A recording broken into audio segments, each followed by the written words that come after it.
Hello everybody. I'm certainly not a doctor, and so I was hesitant about posting any of this. So please, before you make any medical diagnoses or self-diagnoses or request any medications from your doctor, speak to a doctor and get proper diagnoses, and make sure you have medical supervision and medical direction before you take any medication. I am not lazy. I'm on energy saving mode with a half a battery. I tried to find gear that supported ME CFS because you look so normal, it's an invisible illness, and I couldn't find anything. There's nothing for chronic fatigue syndrome, myalgic encephalopathy, and its effect is broad. Little research, little support. There's no foundation that I could find, and so I found the closest that I could find, and I'm going to get some fabric paint and put on the back of it CFS ME awareness, because I just want to not draw more attention to myself, but draw more attention to the condition, because I can't blame anybody, because I myself didn't begin to understand chronic fatigue until I had it. I'm used to being tired. I know what it's like to stay up for a couple days and live on coffee. I know what it's like to have the flu. I thought I understood. I didn't understand anything until I had it. Everybody thinks they understand fatigue. That's why they changed the name to myalgic encephalopathy. I am under the guide of doctors and nutritionists. So I can get my camera to stay back up. And I am on a handful of medications and supplements. I am MTHFR homozygous, which means I had the MTHFR genetic mutation, which means that I don't methylate well, and methylation is part of what it takes to turn what we take in into energy, the absorption of vitamins and minerals.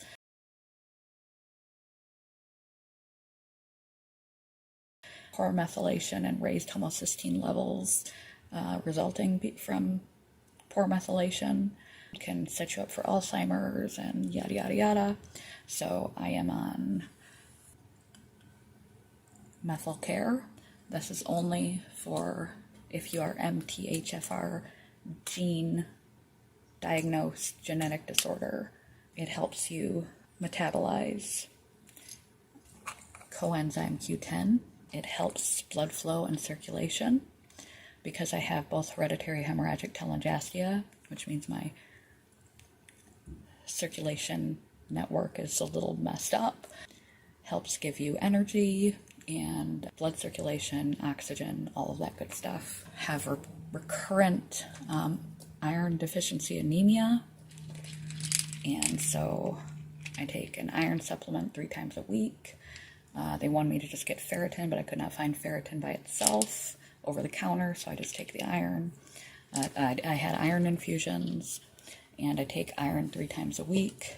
Vitamin D supplementation. In the past, I've had severe deficiencies. I just can't seem to absorb enough vitamin D.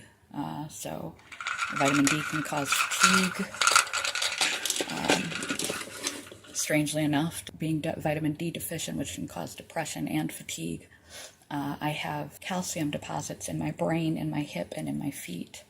So somehow I'm getting extra calcium, too much calcium, and they haven't sorted that one out yet. This is levocarnitine, and this is creatine deficiency in that. It's what part of the precursors of what your cells take into the mitochondria to create energy for the Krebs cycle, which is the energy cycle in your mitochondria, and make ATP, which is energy. My mitochondria were not doing that properly. So there's indications of potential mitochondrial dysfunction based on that, but they're supplementing.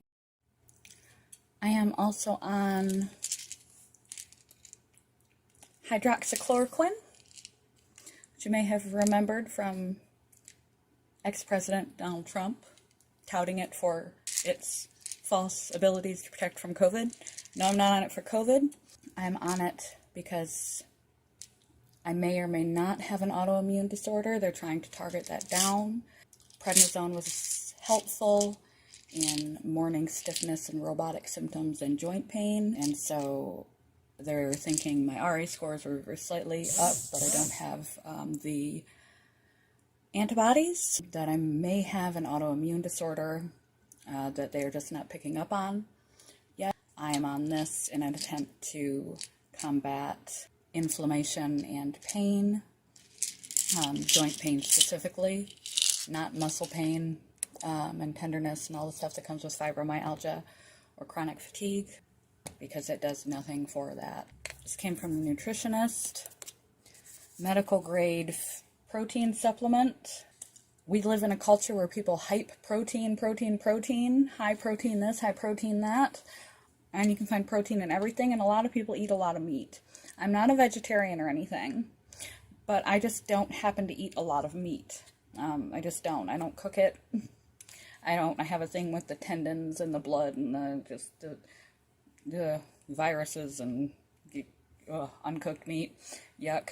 And so I don't like to handle it and cook it and deal with it, and so I don't typically get a lot of meat. Luncheon meat has nitrites, which cause migraines, which I have. So I don't get a lot of meat, and that is why I am on a protein supplement, medical grade, because my protein levels were low. Medications that I will not discuss that I am on. I am also on Cymbalta because it increases serotonin, and serotonin has proved to be beneficial to some people with fibromyalgia. I can't say that it's been beneficial to me. It has increased my mood a tiny amount. But I'm also bipolar, so they're starting me at a tiny amount.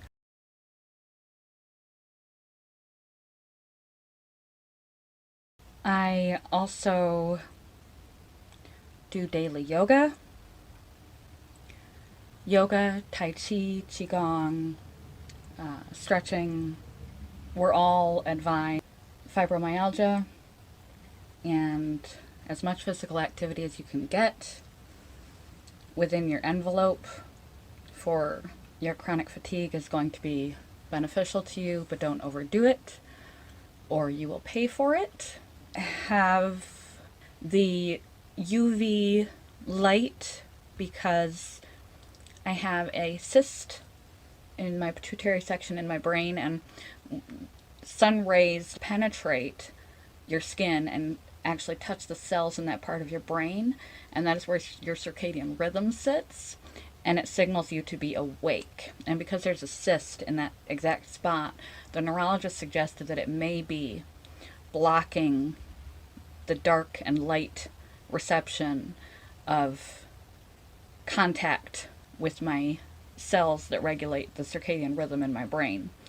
And so that is why I sit in front of a UV spectrum, has to be UV spectrum, very bright light in the morning upon waking up to try and penetrate that cyst and trigger my circadian rhythm to be set right, because circadian rhythm issues may be a portion of my specific chronic fatigue syndrome. The happy light is just a mood light for my bipolar. I can't, again, tell you whether it works or not, but at this point I'm willing to try anything. Keep my steps, even on days off, at the same amount that I do during my job.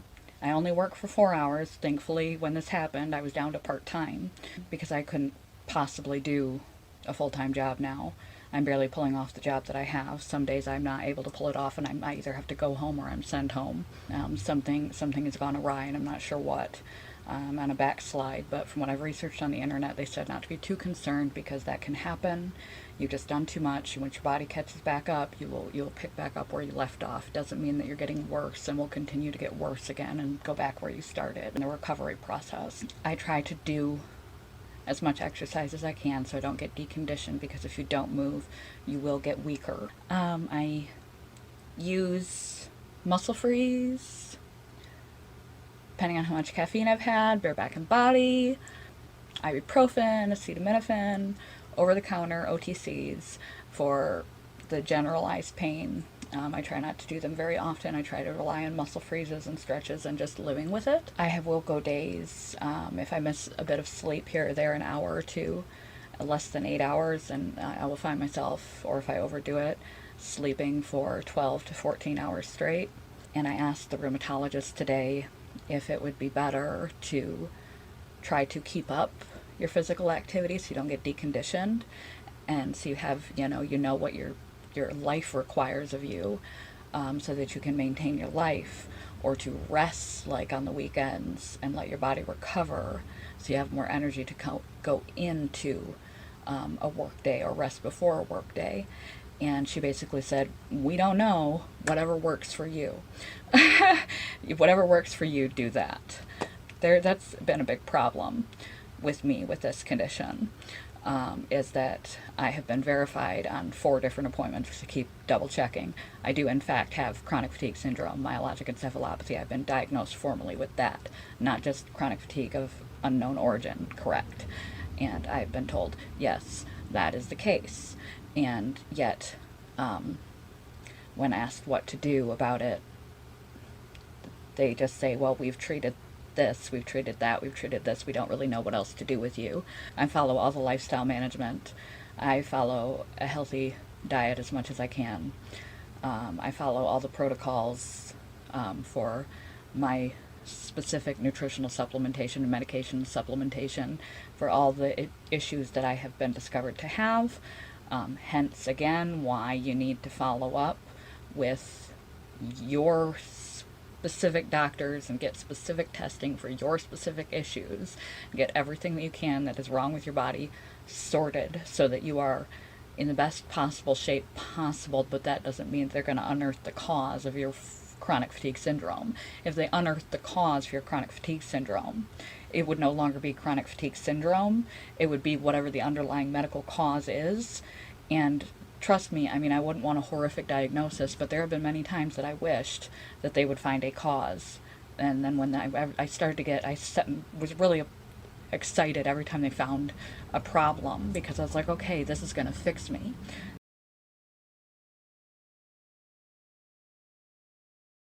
This is going to fix me. And I set myself up for disappointment. I set my expectations high, and I got disappointed, and it almost became hopeless. By the time I was getting my iron infusions for the iron deficiency anemia, I had leveled my expectations and said, okay, we're just going to treat this as one more thing that they've discovered, and I'm not going to expect it to fix the chronic fatigue.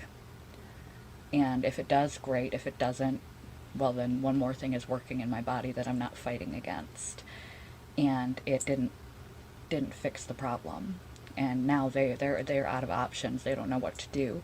They said to consult my other doctors and see if anybody else has any ideas, because when you're working with a condition that has no known cause, oh, that's another medication that I'm on. Where did I put it? Well, it's valciclovir. It's an antiviral, because I got this after I had Epstein-Barr, and then I got mono, and then I got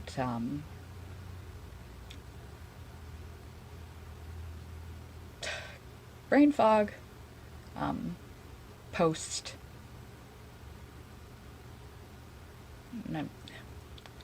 post-viral syndrome, I think is the word for it, and then that became an autoimmune cascade.